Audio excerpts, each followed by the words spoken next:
नमस्कार दोस्तों, tax doctor YouTube channel पे आपका स्वागत है। दोस्तों, हर वर्ष हम अपना इनकम टैक्स रिटर्न भरते हैं और हमें उससे रिलेटेड जो डॉक्यूमेंट होते हैं उनको संभाल के रखना चाहिए। तो क्वेश्चन ये उठता है कि हमको ये जो डॉक्यूमेंट है इनको कितने वर्षों तक संभाल के रखना है और क्यों रखना है। तो क्योंकि हमको कभी भी इनकम टैक्स डिपार्टमेंट का नोटिस आ सकता है, इसलिए हमको ये डॉक्यूमेंट को संभाल के रखना है। क्योंकि इनकम टैक्स डिपार्टमेंट हमसे हमारे ITR से संबंधित कोई भी डॉक्यूमेंट कभी भी बुलवा सकता है। तो दोस्तों, आज हम यही जानेंगे और इसको जानने के पहले आप हमारे चैनल को सब्सक्राइब करिए और हमारे साथ बने रहिए। तो दोस्तों, अगर मैं सैलरी में रिटर्न भरता हूँ या एक बिजनेस पर्सन हूँ या मेरी सिर्फ इंटरेस्ट से इनकम है और मैं अदर सोर्सेस में इनकम भरता हूँ या रेंट से मेरी इनकम है, अगर मैं किसी भी सेक्शन में रिटर्न भरता हूँ या किसी भी ITR फॉर्म में ITR 1 भरता हूँ या ITR 2 भरता हूँ या ITR 3 भरता हूँ या ITR 4 भरता हूँ, जो भी उसमें अपनी इनकम दिखाई है या मैंने जो भी अपना टर्नओवर दिखाया है या जो भी सोर्सेस से अपनी इनकम दिखाई है, इससे संबंधित हमको अपने डॉक्यूमेंट को संभाल के रखना है। क्योंकि इनकम टैक्स डिपार्टमेंट कभी भी हमको नोटिस भिजवा सकता है। तो ये नोटिस के कितने प्रकार होते हैं?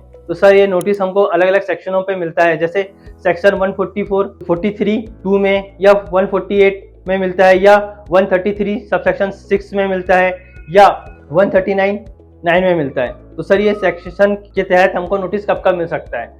तो सर, अगर 139 9 में अगर हमको नोटिस आता है तो डिफेक्टिव रिटर्न का नोटिस रहता है। ये हमको 15 दिन से 20 या 1 महीना या 2 महीने के अंतर्गत आ जाता है और इसमें हमको जो हमारी ITR भरते समय जो गलतियां हुई हैं उसको सुधार के वापस से सबमिट करना होता है। तो इसके लिए डॉक्यूमेंट हमको 2 महीने या 3 महीने तक संभाल के रखना पड़ेगा। अगर हमको नोटिस 144, 143, 2 में आता है तो ये जो होता है ये हमको प्रोसेस होते समय अगर हमारे रिटर्न में कोई गलतियां हुई तो इसके संबंधित में हमसे डॉक्यूमेंट मांगा जाता है या रिसबमिशन के लिए कहा जाता है। तो ये जो नोटिस होता है ये 1 साल के अंतर्गत हमको आ जाता है। तो इसके लिए इससे संबंधित हमको अगर नोटिस आता है तो हमको 1 साल तक डॉक्यूमेंट संभाल के रखना पड़ता है। हाँ, पर इसके अलावा अगर हमको नोटिस 148 में आता है या 133 में आता है तो इसमें जो नोटिस होता है यह हमको 3 साल से 7 साल तक आ सकता है। किस किस केस में 3 साल के लिए आता है और किस केस में 7 साल के लिए आता है।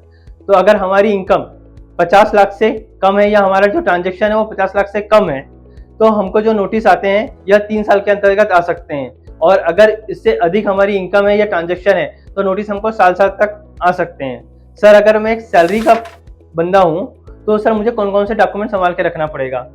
देखिए, अगर आप सैलरी के अंतर्गत अपना रिटर्न भरते हैं तो सैलरी के साथ हो सकता है आप शेयर की भी कुछ ट्रेडिंग करते होंगे। तो जो शेयर की ट्रेडिंग करते हैं उसका जो प्रॉफिट लॉस का स्टेटमेंट होता है वो हमको संभाल के रखना है। हमारे जो बैंक के स्टेटमेंट है वो हमको संभाल के रखना है। अगर हम सैलरी के तहत भरते हैं तो हमको एक फॉर्म 16 मिलता है हमारे एम्प्लॉयर से, तो हमको ये जो फॉर्म 16 की जो कॉपी है वो रखना है। क्यों? क्योंकि हो सकता है जब आप ITR भर रहे हो जो फॉर्म 16 की डिटेल हो वो बाद में TDS के समय रिवाइज कर दिया हो आपके एम्प्लॉयर ने, इसके कारण आपके ITR में और जो आपके फॉर्म 16 की जो डिटेल है एम्प्लॉयर ने दिया उसमें डिफरेंस आ जाए और इनकम टैक्स आपको नोटिस दे दे। तो ये भी हमको संभाल के रखना है। कब तक? 3 साल तक या 7 साल तक अपनी इनकम के अकॉर्डिंग। सर, इसके अलावा मेरे जो क्रेडिट कार्ड हो गए इसके जो स्टेटमेंट होते हैं ये भी हमको संभाल के रखना है। क्या होता है कि अभी पहले क्या होता था, लोग मोस्टली कर सलाहकार या CA के थ्रू ही रिटर्न भरवाते थे, पर अभी जो ऑनलाइन प्रोसेस होने लगी है और लोग खुद रिटर्न भरते हैं तो वो अपने डॉक्यूमेंट संभाल के नहीं रखते हैं। इसके लिए आपको ये डॉक्यूमेंट को जैसे ही अपना ITR भरते हैं एक फाइल बना के या एक PDF के रूप में या गूगल ड्राइव में कहीं भी सेव करके रख लेना है। हाँ, क्योंकि जो 148 का जो नोटिस होता है ना, ये जरूरी नहीं है कि व्यक्ति जिंदा हो तभी आए। वो अगर व्यक्ति की डेथ भी हो जाए तो जो उसका लीगल हायर होता है उससे भी इनकम टैक्स डिपार्टमेंट ये डॉक्यूमेंट मांग सकता है। तो अगर ITR 3 साल बाद या 7 साल बाद हमसे इनकम टैक्स डिपार्टमेंट कोई डॉक्यूमेंट मांगे और अगर हम ना दे पाए तो बहुत ह्यूज पेनल्टी या चार्जेस हम पे लग सकते हैं। हाँ सर, ये तो बात हो गई सैलरी की।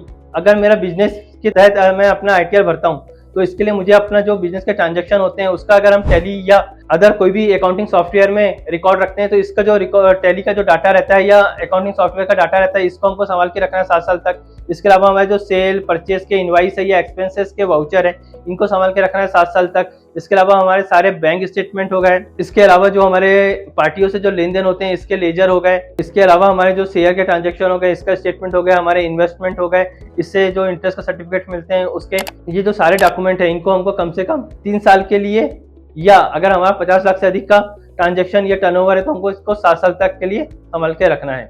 धन्यवाद।